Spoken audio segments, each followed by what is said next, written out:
The message came through while I was cleaning paintbrushes in my classroom sink. My phone buzzed on the desk, and I glanced over to see Tara's name lighting up the screen. "Please stay out of the family group chat for now. You're making things awkward." I stood there, water running over my hands, reading those words 3 times. Making things awkward? I just posted a birthday video for Mom yesterday, one I'd spent hours editing with old photos and her favorite songs. The family chat had exploded with heart emojis and thank you messages. At least I thought it had. Now I wasn't so sure. I dried my hands and opened the chat. The messages continued flowing, jokes about Dad's terrible barbecue skills, plans for next weekend's gathering, photos of my nephew's soccer game. But none of my messages appeared anymore. I scrolled up. My birthday video sat there, viewed by everyone, but the only reaction was from Mom. A single heart. Below it, the conversation had moved on as if I'd never posted anything at all. My chest tightened. I typed back to Tara simply, "Okay, hope everyone's doing well." Then I muted the chat and set my phone face down. My name is Ansel. I'm 32 years old, and I teach art to kids in a small community center in Riverside. Most of my students can't afford proper supplies, so I buy them myself or find donations wherever I can. Teaching wasn't my dream job growing up. I'd wanted to be a real artist, the kind whose work hangs in galleries with little plaques underneath. But life had other plans, and honestly, I'd made peace with it. Watching a shy kid discover they could create something beautiful felt more rewarding than any gallery show ever could. My family never quite understood it though. Tara especially. She worked in corporate marketing, made 3 times my salary, and never missed a chance to mention it. "Still playing with crayons?" She'd joke at family dinners, and everyone would laugh. I'd learned to smile and change the subject. That's what you did in families, right? You kept the peace. You didn't make waves. You certainly didn't make things awkward. But now, staring at my silent phone, I wondered what I'd done to deserve this exile. The birthday video had been heartfelt, sure, but wasn't that the point? That Saturday, I went to our monthly family lunch at Mom and Dad's house. I'd almost stayed home, but skipping would raise questions I didn't want to answer. I brought a portrait I'd painted of Dad's father, my grandfather who'd passed 2 years ago. I'd worked on it for weeks, trying to capture the way his eyes crinkled when he smiled. When I walked in, Tara was already holding court in the living room, showing everyone photos from her company's retreat in Cabo. She barely glanced at me. Mom hugged me absently, her attention still on Tara's phone screen. I waited for a pause in the conversation and held up the portrait. "I finished this.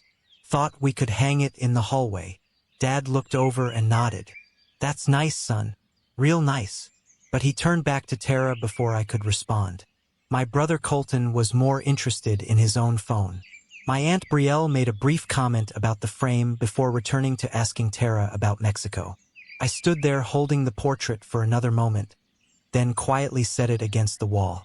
During lunch, they discussed Tara's upcoming promotion. The conversation lasted 40 minutes. I left before dessert, claiming I had papers to grade. Nobody tried to stop me. On the drive home, my phone buzzed with a notification. I glanced at it at a red light and saw it was a voice message in a separate chat, just between me and my cousin Kellen. But when I played it, I realized immediately it wasn't meant for me. Kellen's voice came through, laughing. "I swear, Tara's right about him. Did you see that video he made for your mom? So dramatic. Like, we get it, you're the sensitive artist. He's basically a charity case trying to stay relevant." Someone else laughed in the background. I recognized Tara's voice. "He makes everything about himself. Mom's birthday becomes an Ansel production. I can't even post something without him commenting with some long emotional essay." My hands tightened on the steering wheel. The light turned green, and I drove home in silence. When I got there, I opened the family chat and saw new messages, new jokes, new plans. I hovered my finger over the leave button but didn't press it. Instead, I just muted it permanently. Then I opened my conversation with Kellen and deleted the voice note without responding. What would I even say? The next morning, I woke early and drove to the community center. There was a mural on the east wall, a faded painting of flowers and birds that had been there since the 80s. The paint was peeling, and several kids had asked me if we could fix it. I'd gotten permission from the center's director the week before, and I'd bought supplies with my own money. It felt good to have a project, something to focus on besides the hollow feeling in my chest. I started sketching a new design directly onto the wall, outlining trees and clouds and a sunrise. Neighbors walking by stopped to watch. Some kids from my class showed up and asked to help. I gave them brushes and divided up sections. We worked through the morning, and slowly the wall came back to life. Around noon, an older woman I'd seen at the center before approached with a pitcher of lemonade and paper cups. Her name was May, though I'd never spoken to her beyond polite hellos. She poured me a cup and stood back, studying the mural. "You do this often?" she asked. "Fix things." I shrugged. "When I can." She nodded slowly, as if I'd confirmed something she already suspected. "That's rare." By late afternoon, dark clouds rolled in. The kids scattered as the first raindrops fell, laughing and shrieking as they ran for cover. I stayed, trying to finish one more section before the paint washed away. The rain came harder, cold and relentless, but I kept painting. If I stopped now, I'd lose everything we'd done. Water streamed down my face, mixing with paint on my hands. My shirt clung to my back. Through the downpour, I saw May standing under the center's awning. She wasn't running. She was watching me. Then she walked out into the rain, holding her shawl over the paint cans and brushes, protecting them from the worst of the storm.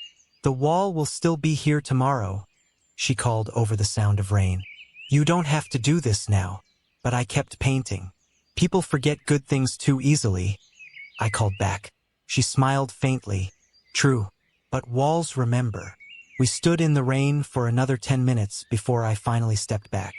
The mural was half finished, streaked with rain, but the foundation was solid. It would hold. May handed me the shawl to dry my face. "Thank you," I said. She just nodded and walked away. The next morning, I found a box on my doorstep. It was wrapped in brown paper and tied with twine. No note, no return address. I brought it inside and opened it carefully. Inside was a vintage wooden paint set, the kind with compartments for brushes, tubes, and palette knives.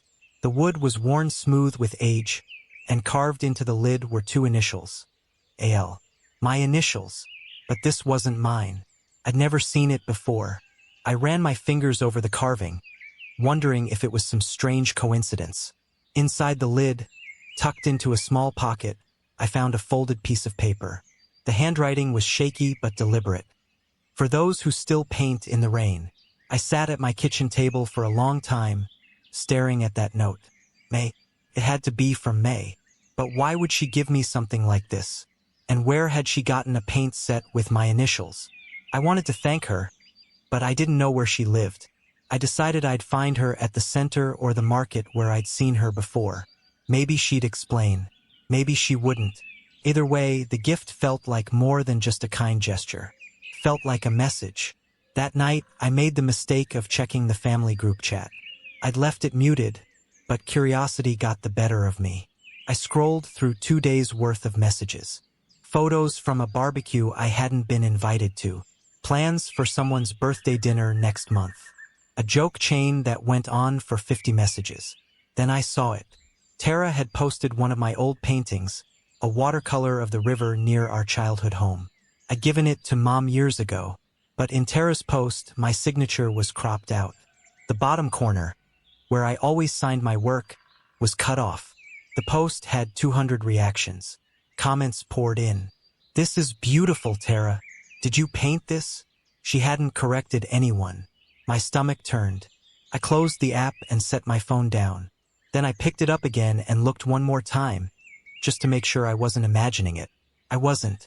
My painting. Her post. My name erased. I turned off my phone and went back to painting. It was the only thing that made sense anymore. A few days later, I returned to the community center to finish the mural. But May wasn't there. I asked the director if she'd seen her, and she frowned. "May?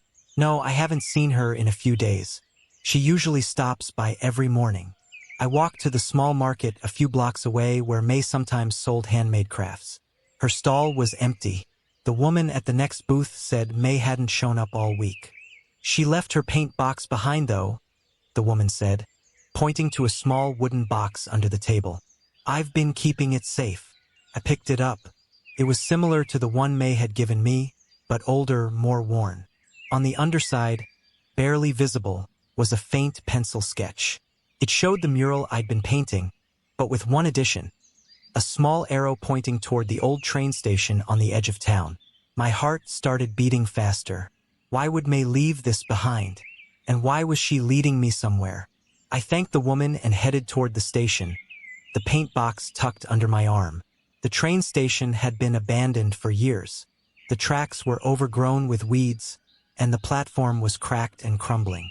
I walked through the main hall, my footsteps echoing. On the far wall, pinned up with thumbtacks, were dozens of old flyers. Community Art Revival, sponsored by Anonymous. Each flyer featured a photo of a mural, a sculpture, or a painting somewhere in town. I stepped closer. One of the photos showed my mural from the community center, the one I'd painted in the rain. It was printed large, almost poster-sized, and at the bottom, signed in gold ink, AL. My breath caught. I pulled the flyer down and stared at it. Who had done this? Who was printing my work and signing it with my initials? I looked around the station, half expecting someone to appear. But I was alone. On the floor near the flyers, I found a stack of brochures. They advertised an upcoming art exhibit in the city, something called Walls Remember. The address was for a gallery I'd never heard of. And at the bottom, in small print, featuring the work of Anonymous.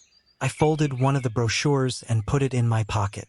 I had more questions than answers, but one thing was clear. Someone was watching me. Back in town, I stopped at a cafe to think. The barista recognized me as I ordered. "Hey, you're that artist everyone's talking about, right?" I blinked. "What?" She smiled. "The one Anonymous keeps promoting. There are flyers all over town. My friend said she saw your work at the market last week. It's really good." I didn't know what to say. I thanked her and took my coffee to a corner table. My phone buzzed. A message from an unknown number. "You're closer than you think." I stared at the screen, my pulse quickening. I typed back, "Who is this?" 3 dots appeared, then disappeared. No response. I left the cafe and walked through the market. Vendors I'd never spoken to waved at me. One called out, "Saw your piece at the station. Beautiful work."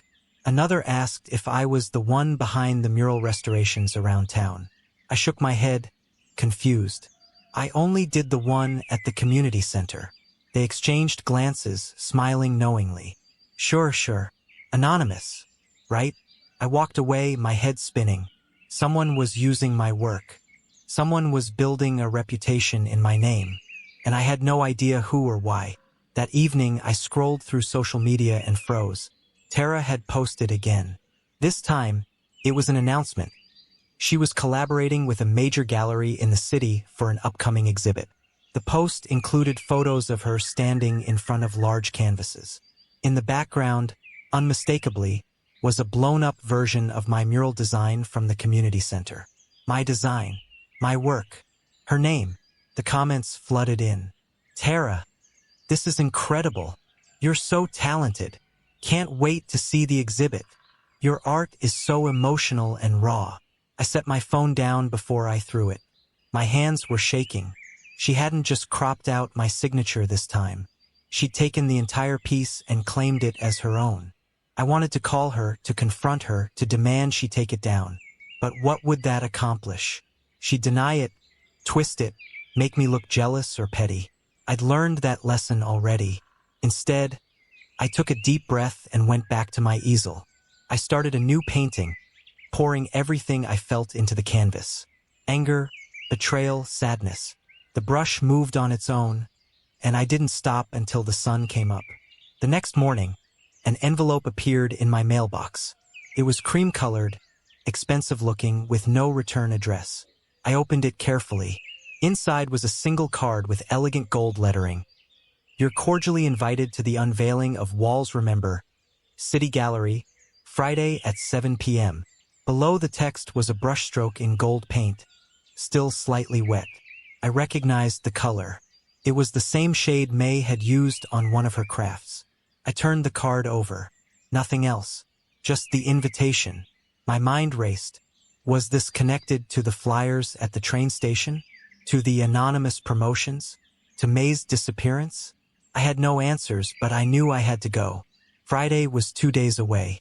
I requested the day off from the center, packed the vintage paint set May had given me, and prepared to take the train into the city. Whatever was happening, whatever this was leading to, I needed to see it through. That night, I checked the family chat one last time. They were planning to attend Tara's gallery event. All of them. Mom, Dad, Colton, Aunt Brielle, even Kellen. I muted the chat again and closed my eyes. I'd face them soon enough. Friday morning, I woke before dawn and caught the first train into the city. Rain spattered against the windows as we rolled through the countryside. I sat alone in a half-empty car, May's paint box resting on my lap. I thought about the silence in the family chat, the laughter I'd been shut out from, the way Tara had erased me so easily. But I also thought about the kids at the center, the neighbors who'd helped paint the mural, May's quiet kindness. Maybe family wasn't just the people you were born into. Maybe it was the people who saw you, who remembered you, who stayed when things got hard. The train pulled into the station, and I stepped out into the rain. The city was gray and crowded, people rushing past with umbrellas and briefcases. I checked the address on the invitation and started walking. The gallery was in an old warehouse district, a sleek modern building with glass walls and steel beams. A banner hung outside, "Walls Remember, opening tonight." I wasn't supposed to be here until 7, but I couldn't wait. I walked up to the door and tried the handle. Locked. I peered through the glass and saw movement inside. Someone was setting up. That evening, I returned to the gallery. The doors were open now, and people streamed inside, dressed in suits and cocktail dresses. I felt out of place in my jacket and jeans, but I walked in anyway.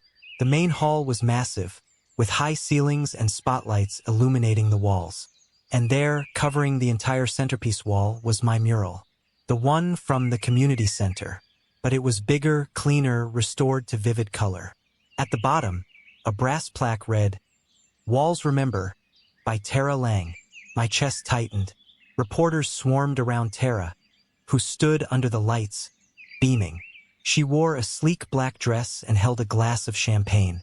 Mom and Dad stood beside her, looking proud. I stood at the back of the crowd, invisible. A journalist asked Tara about her inspiration. She smiled. "I've always believed art should reflect the community, the people we often overlook. This piece is about resilience." My hands clenched into fists. Those were my words. From an essay I'd written years ago. She'd taken everything. Not just the mural, not just the design, but the meaning behind it. I turned and walked toward the exit. I couldn't stay. Couldn't breathe. Outside, the rain had picked up again. I walked down the street, letting it soak through my jacket. Behind me, I heard footsteps and a voice calling, "Excuse me, sir, wait." I turned. A young journalist was jogging toward me, her camera bouncing against her chest. She stopped in front of me, catching her breath. "Sorry, but I saw you leave. You looked upset. Are you okay?" I didn't know how to answer that. She studied my face. "Do you know the artist? Tara Lang." "She's my sister," I said quietly. Her eyes widened. "Oh, so you're familiar with her work." I almost laughed. "You could say that." She hesitated, then asked, "Is it true that she painted that mural?" I looked back toward the gallery, where lights glowed through the glass walls. "Does it matter if kindness has no name?" She frowned, confused. I turned and walked away before she could ask anything else. My phone buzzed. A message from an unknown number again. "You've painted enough walls for others. Now it's time for your own." Below it, an address on the outskirts of the city. I stopped in the middle of the sidewalk. My heart pounded. I hailed a cab and gave the driver the address. We drove for 20 minutes through empty streets. The cab dropped me off in front of an old warehouse with boarded windows and a rusted door. I paid the driver and stepped out. The address matched. I walked up to the door and tried the handle. It opened. Inside, the space was dim, lit only by a few hanging bulbs. But as my eyes adjusted, I saw them. Paintings. Hundreds of them. Lining the walls, stacked on tables propped against beams. I stepped closer. My breath caught. They were mine. Every single one. Pieces I'd painted years ago and given away, sold for cheap or donated. Landscapes, portraits, abstracts. All signed in the bottom corner, AL. I walked through the space, touching the frames, reading the small tags attached to each one. Restored by AL. Someone had been collecting my work. Restoring it. Preserving it. Hello, Ansel. I spun around. May stepped out from the shadows, her hands folded in front of her. She looked different here, taller somehow, more sure of herself. May? My voice cracked. What is this? She smiled gently. It's your legacy, the one you've been giving away for free. I stared at her. I don't understand. I know, she said. But you will. May walked to a table in the center of the room and gestured for me to sit. I did, my mind racing. She sat across from me, her hands resting on the table. My real name is Amelia Langford, she said. I used to own a gallery in this city years ago. I was successful once, but I trusted the wrong people. They stole my work, my reputation, my name. By the time I realized what was happening, it was too late. She paused, her expression distant. I lost everything. The gallery closed. I disappeared. I moved to Riverside and lived quietly, watching the world move on without me. Why are you telling me this? I asked. She looked at me. Because I saw you making the same mistakes, giving everything away, letting people take credit for your kindness. I watched you paint in the rain, and I knew you'd never stop. You'd just keep giving until there was nothing left. My throat tightened. So you've been collecting my work? Restoring it, she corrected. Preserving it, protecting it. Because you wouldn't. She stood and walked to a painting on the wall, a landscape I'd done of the river. People tried to silence you. Now they'll have to listen. Over the next hour, May explained everything. She'd been tracking my work for over a year, quietly buying pieces from secondhand shops, asking neighbors for paintings I'd given away, even contacting people I'd donated to. She'd hired a restoration expert to repair the damage and had been planning this moment for months. The flyers, the promotions, the anonymous sponsorships. I said slowly. That was you. She nodded. I wanted people to see your work before they knew your name. I wanted them to love it without bias. And Tara? I asked, my voice hard. May's expression darkened. I knew she'd try to take credit eventually. People like her always do. That's why I waited.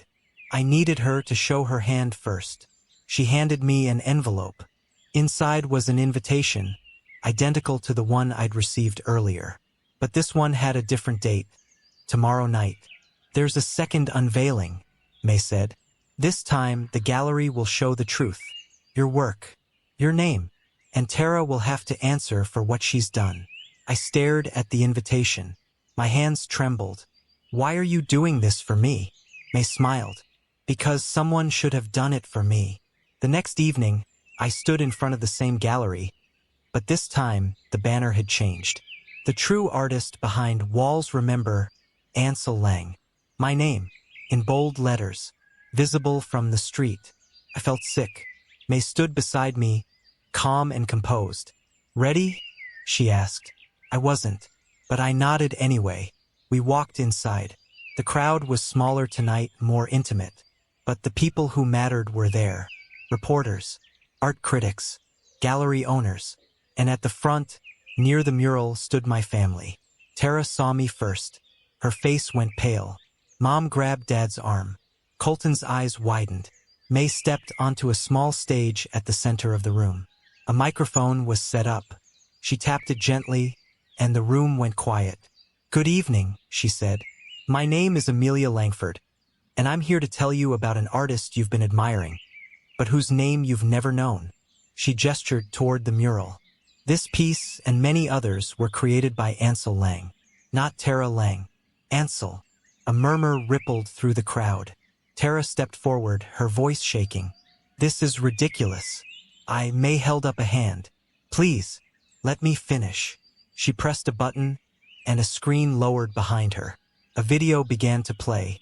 The video showed everything. Tara's social media post with my painting, signature cropped out. Messages between her and a gallery coordinator, where she explicitly took credit for my work. Photos of her standing in front of my designs. And finally, a recorded phone call, her voice clear. No one's going to believe him over me. He's just a community art teacher. I'm the one with the platform. The room erupted. Reporters shouted questions. Cameras flashed. Tara stood frozen, her face red. She looked at me, and for a moment, I saw something I'd never seen before. Fear. May continued, her voice steady. Ansel Lang has spent years creating art for his community, asking for nothing in return. He's painted murals, taught children, and given away his work without hesitation. And in return, his family silenced him. She looked directly at Tara. You tried to erase him, but art doesn't forget. And neither do we. Sponsors in the crowd began standing and leaving. A gallery representative approached Tara, speaking in low, angry tones. My parents stood still, shame written across their faces. Tara's phone buzzed incessantly. She looked at the screen, her hands shaking. Then she turned and ran from the gallery. I didn't follow. May walked over and put a hand on my shoulder. You've already won. The gallery cleared slowly. Reporters lingered, asking me questions I barely heard. My mind was somewhere else. Outside, I knew Tara was collapsing. Inside, I felt hollow. May stayed by my side until the last person left. Then she turned to me. How do you feel? I didn't know how to answer. Tired, I said finally. She nodded. That's fair. We walked through the gallery together, past the mural, past my restored paintings. At the exit, she stopped. There's someone waiting for you. I looked outside. Tara stood on the sidewalk, soaked from the rain, her makeup streaked. She looked smaller than I'd ever seen her. I stepped outside. May stayed inside, watching through the glass. Tara and I stood in the rain, silent. Finally, she spoke, her voice breaking. I just wanted them to see me for once. I looked at her. So you made sure they couldn't see me? She flinched. I'm sorry. I don't know what else to say. I reached into my jacket and pulled out a paintbrush, one from May's vintage set. I held it out to her. Then start painting your own walls. She took it, tears streaming down her face. I turned and walked back into the gallery, leaving her standing in the rain. A week later, my phone buzzed with a notification. The family group chat. I hadn't checked it since the gallery. I opened it cautiously. Tara had posted a message. I need to apologize to everyone, but especially to Ansel. I took credit for his work. I lied. I was jealous and cruel, and I'm sorry. Below it, messages poured in. Some supportive, some angry, some confused. Then another notification. A private message from Tara. Can we talk? I stared at the screen. Part of me wanted to ignore it, to let her sit in the consequences of her actions. But another part of me, the part that still remembered us as kids, painting together in the backyard, couldn't let go entirely. I typed back, not yet, but maybe someday. She replied immediately, I understand. Thank you. I set my phone down. May's gift, the paint set, sat on my desk. I opened it and started mixing colors for a new piece. Outside my window, the rain had stopped. The sun was breaking through the clouds. For the first time in weeks, I felt like I could breathe. 2 months later, I stood in a new gallery space, this one funded by a grant May had helped me apply for. The walls were covered with my work, but also with pieces from my students at the community center. Kids who'd never thought they could create something beautiful now had their names on plaques beside their art. The opening night was packed. Not with critics or reporters, but with neighbors, friends, and strangers who'd seen the murals around town. May stood in the corner, smiling. At the back of the room, I saw my family. Mom and Dad approached first. We're proud of you, Dad said quietly. I nodded. It wasn't enough, not yet, but it was a start. Colton shook my hand. Aunt Brielle hugged me, and then Tara appeared, standing at the entrance. She didn't come inside. She just stood there, watching. I walked over. "You came," I said. She nodded. "I wasn't sure you'd want me here." I gestured to the gallery. "It's open to everyone." She hesitated, then stepped inside. We stood side by side, looking at the art. "I'm trying," she said softly, "to be better." "I know," I said, and I meant it. That night, after everyone left, I sat alone in the gallery. My phone buzzed. The family chat. Someone had added me back. I opened it and saw messages welcoming me, apologizing, asking about the exhibit. I scrolled through them, reading each one. Then I typed, "Thank you. I'm glad to be back." But as I hit send, I realized something. I didn't need their approval anymore. I didn't need their validation. I'd found something more important. A community that saw me, supported me, and remembered me. I set my phone down and looked around the gallery. May's words echoed in my mind. "Walls remember." I picked up a brush and walked to the blank wall at the back of the room. I dipped the brush in gold paint and wrote, "Kindness may be ignored, but it is never erased." The words gleamed under the lights. I stepped back and smiled. Sometimes silence was the best canvas, because when truth finally spoke, it painted everything brighter.